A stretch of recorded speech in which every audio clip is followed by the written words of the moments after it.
Hello there, and welcome to the Dear Dyslexic Podcast series, brought to you by Rethink Dyslexia, the podcast where we're breaking barriers and doing things differently. I'm Shae Wissell, your host, and I'm so glad you can join us. I'm a fellow neurodivergent, and I'm coming from the lands of the Wurundjeri people of the Kulin Nation, where I live and work. And I would like to acknowledge and pay my respects to all the tribes across our beautiful country, and to all First Nations people listening today. Our podcast was born in 2017 out of a need to give a voice to the stories and perspectives of adults with dyslexia. And our voice has grown stronger year after year. We're now a globally listened to podcast with guests from all around the world. Join us for insightful conversations about living with dyslexia and other neurodivergences across all walks of life. Our special focus is on adult education, employment, social and emotional wellbeing, and entrepreneurship. We're excited to be bringing you this episode and invite you to like and follow us, or even better, why not leave us a review on your favourite podcast platform. So let's get started. Hello, everyone, and welcome. I'm going to start laughing already because our guest today is so wonderful, and we've actually just spent the first half an hour talking before we even got to press record. But I'm super, super excited to have this guest online today, Dana Neiger, all the way from the US, who has, I think, so many of the people I end up speaking to on the podcast, we connect through LinkedIn. And I'm pretty sure Dana and I were actually connected from someone else in the US. And we started talking, I think, because I just lost my mum and Dana had shared some of her family experiences with me. And then we've developed, I would say, a collegial friendship over the last year or so around how we could support neurodivergence, just not in Australia, but also in the US from a recruitment HR perspective. And Dana has an amazing company in the US that she will talk to us about. So welcome to the show, Dana. Thank you. So great to be here. Hi, Dr. Wissell.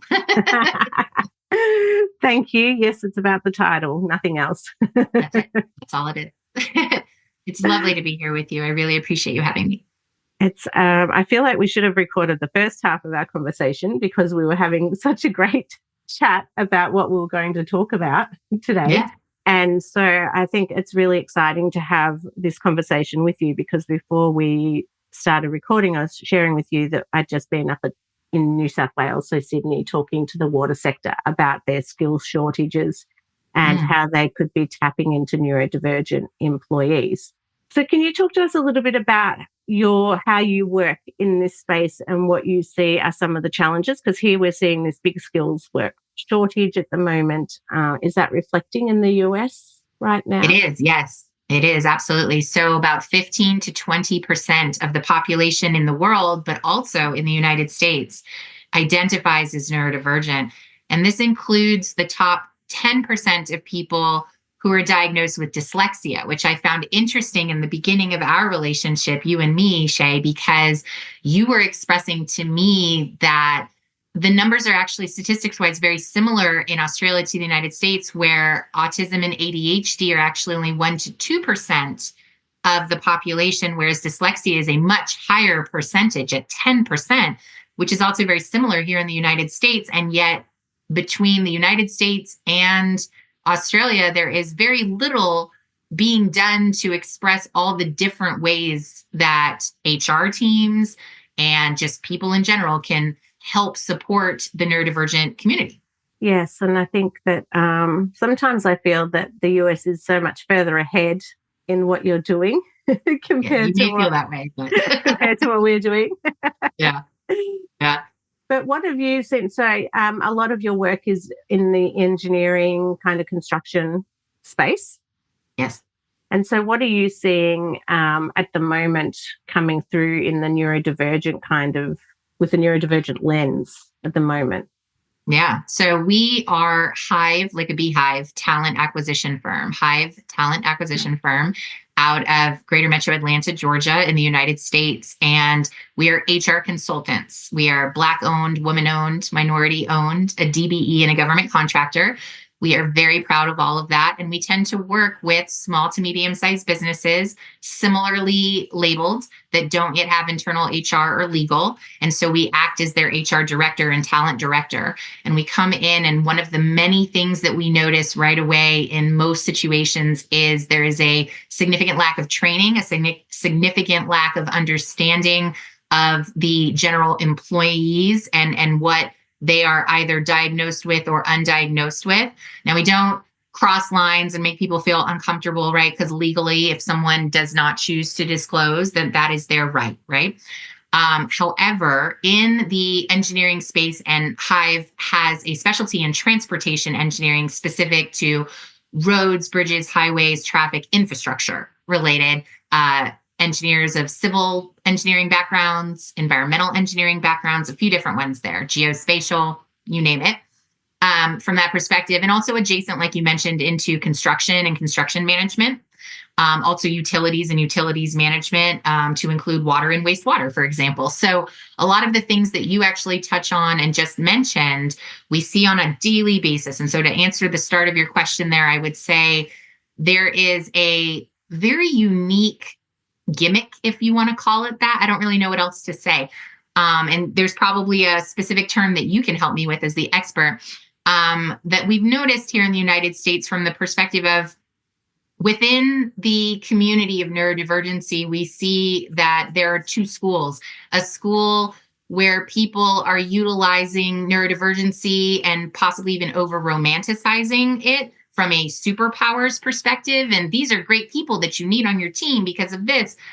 And the other side of that, which is also valid, is the fact that if we over romanticize, hyper romanticize neurodivergent traits as something wonderful, we are in fact downplaying the fact that these people are suffering and they really need assistance and ADA required rules, et cetera, to keep them not only employed, but I think you and I have discussed this locally to you in Australia. There's a significant work shortage right now.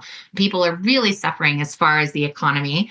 That is not the case right now here in the United States, but that is a problem regardless, anywhere that you are in the world. And that is a challenge to overcome, especially as an HR consultant. And so do you feel, I've got two questions. I'm going to say them so that they don't drop out of my head. Do you feel that, or have you seen that once the right workplace adjustments are in place, then a lot of those difficulties that someone might feel are then reduced so that they can work to the best of their ability? And then it's not so much the superpower narrative, which that's what we got caught up on before we started to record. But it's more around their capabilities and capacities to do the job once they've got those workplace adjustments in. That's my first one. And the second one is, do you see a skewed amount of certain neurodivergences being employed? Because we make this assumption that those that are autistic are really good at engineering. So do you see a high prevalence rate of a certain type of subgroup under the neurodivergence as well? Sorry, I had to get those out before I forgot them. I should have written them down. Yeah, that's fine. I'll try to stick with them as best I can. You help me out, okay? So to answer the second question is easy. It's no, I have not yet noticed any sort of trend associated with a higher level of hiring of neurodivergent people, especially within engineering, because supposedly they're better engineers, right? I have not noticed that trend yet. Will data come out on that in the United States? Potentially, but it is still too soon, and I'm not sure who's collecting that data, right? So do you collect that? If you place someone in a job role or within an organization, do you do any employee profiling around, do you identify as being neurodivergent? And if so, what is your neurodivergence? Do you do any of that at the moment? It depends on the company, right? If the company is privately owned and they choose not to do that, that is actually, to their, I don't want to say advantage, but it's within their right to not do that. Also, because of laws as far as HIPAA in the United States, we don't talk about things that are not diagnosed, right? So everyone who works in a general, typical, whatever corporate American setting, whether it's a public company or private company, has the right to withhold that information if they don't feel comfortable, right? So it's a very challenging way to try to gain those statistics. And the answer is no, I do not. And none of my clients ask me to try to what's the word I'm looking for? I guess try to collect that data. Now, the way that we get into it, though, is a wonderful way. It is backwards to, to get to the elbow kind of situation, but it is a wonderful way of getting to it because so many things are helped along the way from the perspective of HR coming in, developing training around neurodiversity, and making sure that that training is constant, continuous, and smooth, right? So I will say our clients who have gotten on our training plans and are training once a quarter and at least once a year on neurodivergency, they are making strides. That is a number, and those are statistics that we do keep from the perspective of how many times have you gone through this training? What has been the percentage of positivity around said training? Are people getting back to you? And what is the percentage of people within that company, that have identified as and have come out as a neurodivergent, right? Then I can start developing that information. And I can tell you right now, with that information, it's probably obvious, but I'll say it out loud anyway. The companies that invest in the training of their people to understand the differences in neurodiversity within the workplace help tremendously for an overall culture as well as collaborative interactions with each other. Because the reality there is, if someone is ADHD on the team and needs you to break down a long deadline into smaller tasks in between, that is going to get you a better end result from that neurodivergent ADHD person than it would a different person who does not suffer from ADHD or a neurodiversity, for example. And I think the key there to understand is different levels of leadership training as well. And I've talked a lot, so I apologize. No, because I asked you another question inside all those other questions. And it's really great to hear because we're not collecting that type of data too. And I wonder if it's, you have to be psychologically safe. And it is kind of reverse engineering, isn't it?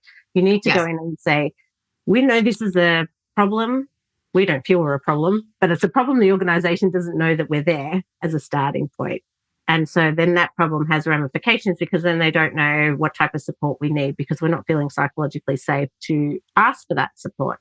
So I think if you start with that training and that's a consistent training approach, then you start to create that psychological safety where people go, okay, this is language that's used. People know what it means. I feel okay to say it. And then, then you are collecting the data. But it is hard because over here, you can tick a box. I have a disability.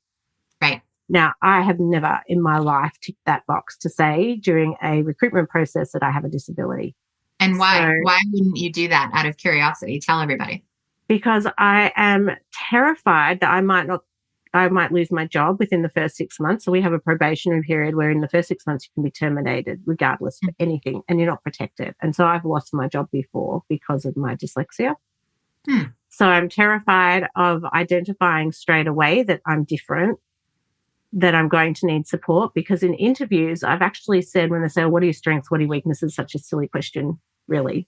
I have said I need some extra support with my writing. So then they offered me the job role, but at a lower pay than was advertised because they wanted to see how much support I would need. And after my 6-month probationary period, and they realized it wasn't a lot of support, they put me on the advertised pay. But then when I disclosed to that manager, they turned around and said, well, I knew something was wrong with you. Something wasn't right.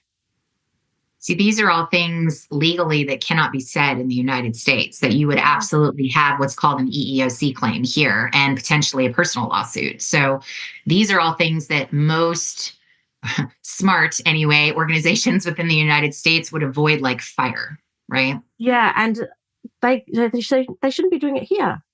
But as a young person needing a job, or any person, if you are unemployed or you're job seeking and you really need that job, what do? You're kind of backed into a corner and you've got to say, okay, well, this work culture isn't great. I mean, now I wouldn't accept that. I would say a lot.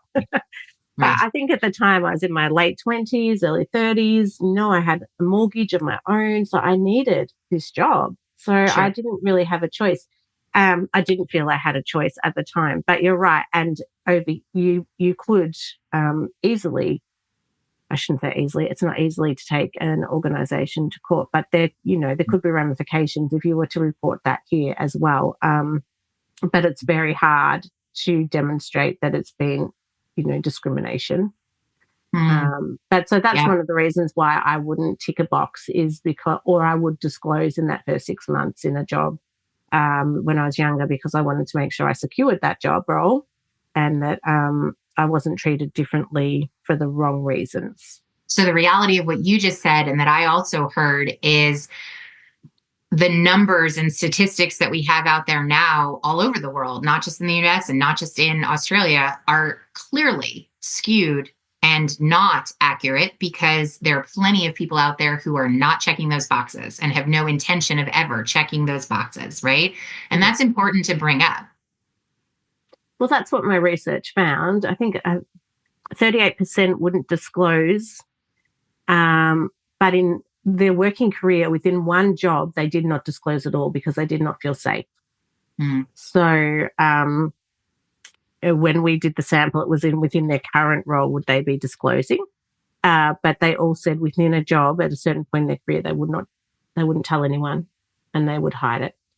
Gotcha. So the psych safety part is really important. And when I first started the foundation, neurodivergence wasn't even a topic 10 years ago.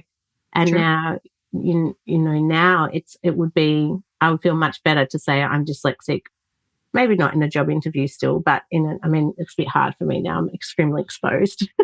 If someone's going to hire me, they're going to clearly know I'm dyslexic. That's right. That's right. But, it does demonstrate that change is occurring, but it is very slow. Yes. And the reality of that is change is slow everywhere in the world, from, a less developed part of the world, perhaps even into Australia and the United States, right?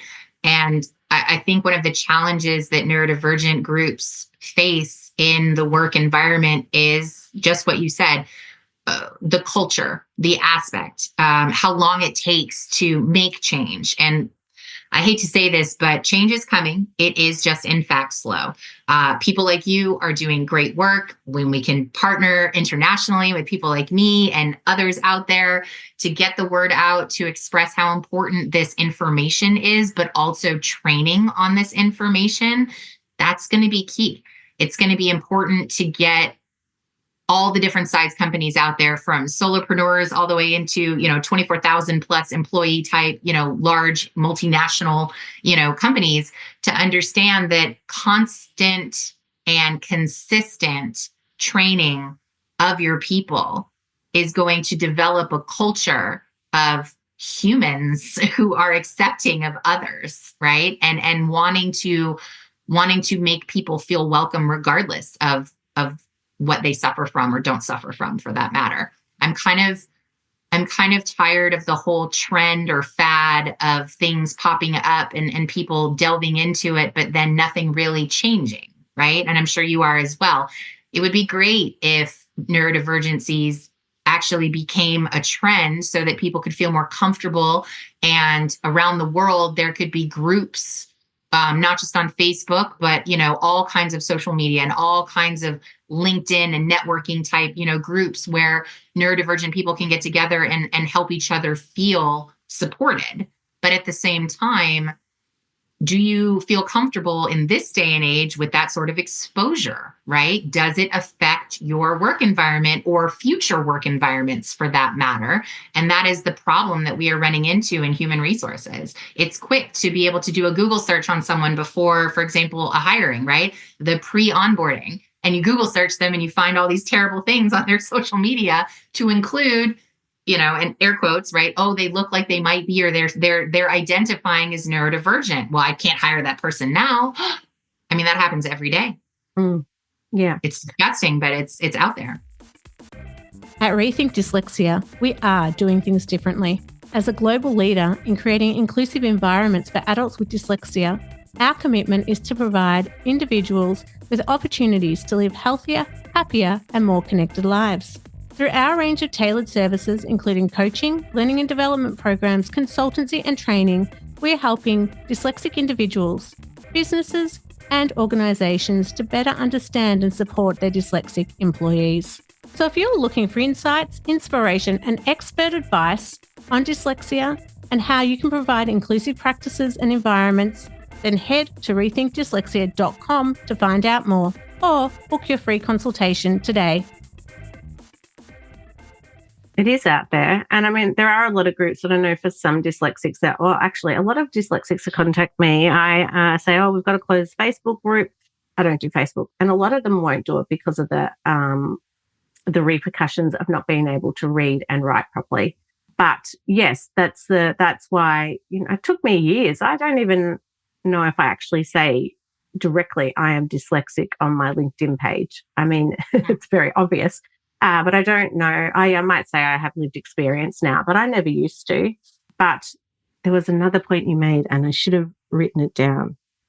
Not about the training. So what I find, going back to the training, because my research found that would do, significant lack of training around how to work with and support neurodivergent employees. Mm-hmm.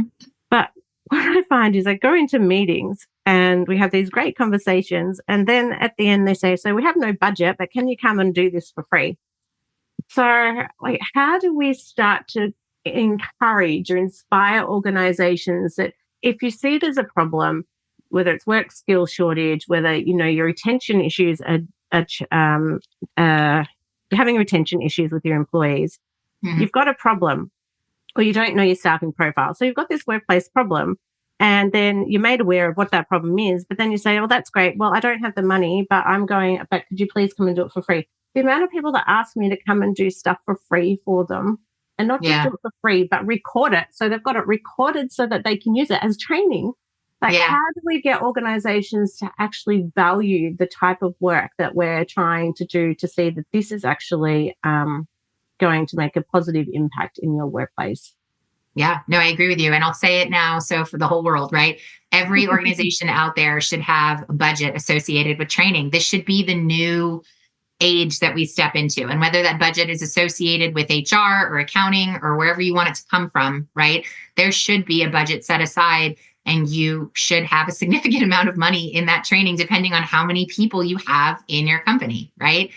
And the reason being simply because if you don't invest in training your people will leave, your people will think nasty, naughty, terrible things about you, and you have nothing to show for hiring these people. All in all, you would hope that no matter the size of the organization, anyone coming through it, you want them to have a positive experience there. And I know you can't control a lot of different things from a certain level in executive leadership or C-suite, but the reality is everything starts with executive level and C-suite, and it trickles downhill. So if you can get C-suite involved in understanding, and the only way that we're going to do that is continually talking about things like this together, right? Continually getting this stuff out there and expressing that an HR professional does feel very strongly, and many others in my group and my network do as well, that training and budgets associated with training will only improve the quality of not only your branding, which we all know is not how you see yourself as an organization, it's rather how others on the outside see your organization, right?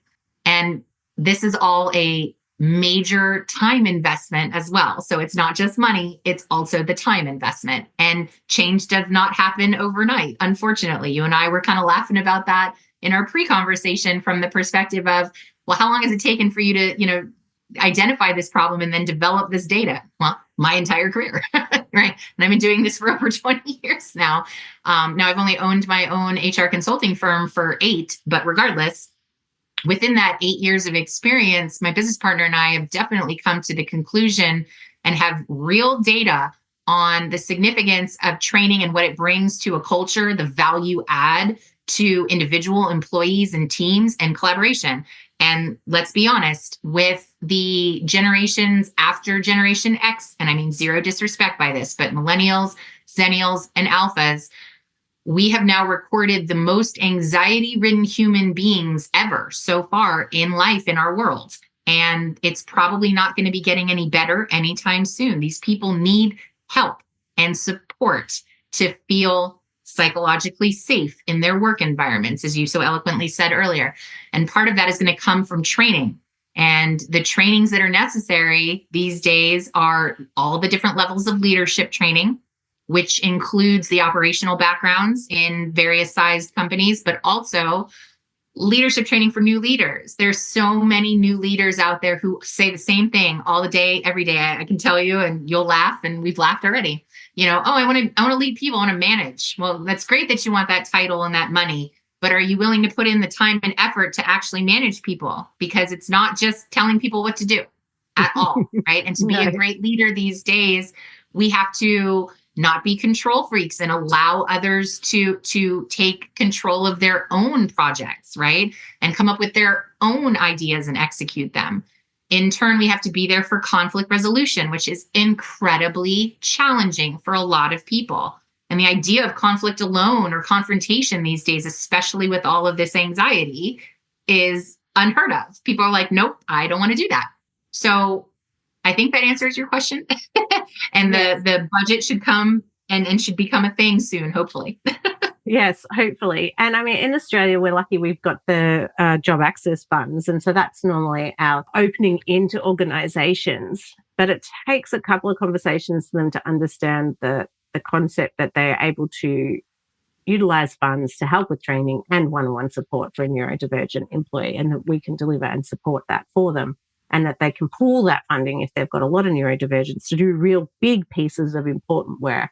Mm-hmm. So it is not such a significant outlay, but it just, the amount of times people say we don't have budget is just like, I think, well, that's not a priority for you then if you don't have the budget.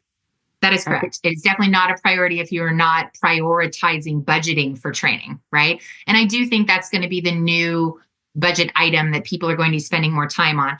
The reality is, as economies all over the world ebb and flow, et cetera, and you take in all the other considerations into what affects an economy, large corporations, small corporations, medium-sized corporations, everybody's always going to be trimming the fat. Everybody's always going to be trying to figure out where they can spend less money in order to look like they're making more money. That's just how budgets work.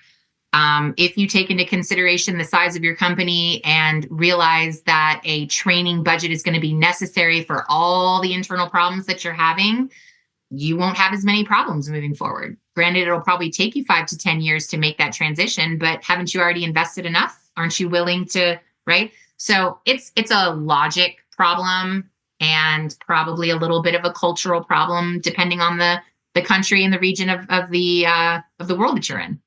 Yeah, because becoming a manager is not, I think the conflict management is so hard. And I love Brene Brown's work around having brave conversations. So when we run training, part of it at that manager level is how do you have those brave conversations to say, we know something's not working for you. And that's okay. We want to help you to see what we can do to make it work for you. But it's being able to know it's okay to have that conversation as a manager. That's part of your job, to have those brave conversations, say something's not right. Absolutely. It's imperative. As a manager, it's imperative to relate to your people, to get to know them and understand them as much as they're willing to let you, right? It's not so much from the perspective of, let me in, I'm dying to get to know you, right? And that's a little scary for some people, right? And then there's the other side of it. There's the people who want to let you in and they want to do, but they don't necessarily need that. And that's okay too, right? All the different aspects of a human being need to be taken into consideration. And I think, as we spoke about before, the over-romanticizing and comparison of neurodivergent people and the community to superpowers can be incredibly detrimental to these people, right? It is important to understand that various grant programs, various scholarships, fellowships, et cetera, can be measured on certain aspects of that. But if you play with that the wrong way, you can really lose sight of what the goal is. And the goal is to help these people, not to harm these people. And so, of course, nothing is meant, no disrespect meant to those who maybe have been accidentally or think it's cool or whatever the case may be, hyper romanticizing neurodivergent people and their superpowers. But I think there are other ways to look at it that are far more important, especially for the future of these people in our workforce. Yes. And I mean, I won't get on my bandwagon. For those that have listened to lots of my podcasts, they know I don't like the term superpower. And I can't wait for our paper to finally be published around labeling But yes, I think it comes back to the original question around when we put workplace adjustments in, like how does that then enable, how do we build people's capabilities and capacities? And yes, someone will have, like we all have strengths in the workplace, and we come from a strength-based approach, trying not to come from a deficit approach. But even within our strengths, we're still going to have areas that we're not as strong in. So it's how do you build those teams to match those strengths rather than saying, okay, so you're autistic, so you're going to be really good at process and you're going to be really good at fine detail, and you're dyslexic, so you're a big problem solver. So, you're not allowed to do anything else because they're your superpowers. But in actual fact, not everyone is a big picture thinker, and they're not all autistics are fine detailed and, get fixated on something. But there are certain traits that we have that create difficulties for us. Yeah. Like we might not be flexible in thinking, and that's a trait of our difficulty, or we can't spell. That's a trait of our difficulty or our difference. And so they're the things that need to be supported in the workplace. I think my original question to you was around, when have you seen accommodations work well when you've worked with a neurodivergent employee or placed them into a job role? Because I think that's all we've got time for. We're sticking to half an hour. Really well. Well, it's a great way to end on a positive. I love that, because the path that we were going down into being pigeonholed in a workplace and stereotyped was certainly negative, right? So yes, positive. So on the daily basis, and I do not mean to stereotype here, but I do happen to work in transportation engineering as a specialty. So I work with engineers of different levels and experiences most days. And there are quite a few clients of mine that have quite a few neurodivergent employees. And I will say that one of the best situations that we've had is a newer people manager going through a training with us right now, came to us in a one-on-one session saying, I'm so confused. I'm so frustrated. All I want to do is help this individual on my team. And I can't seem to break into a good conversation with this person. We're both walking on eggshells. I seem just very frustrated individual. And when we got this person to calm down and express to us that all I really want to do is help, I don't know where to start. When I asked this person what their employee has a concern with, right? This person expressed that their employee, the employee who reports to this person, so there's a relationship there with a manager and an employee, reports to this person and was honest with them and said, listen, I suffer from ADHD. Okay. You don't need to tell anybody else, but I'm going to go ahead and tell you, it is very challenging for me to listen to you give me a deadline and just say, run with it.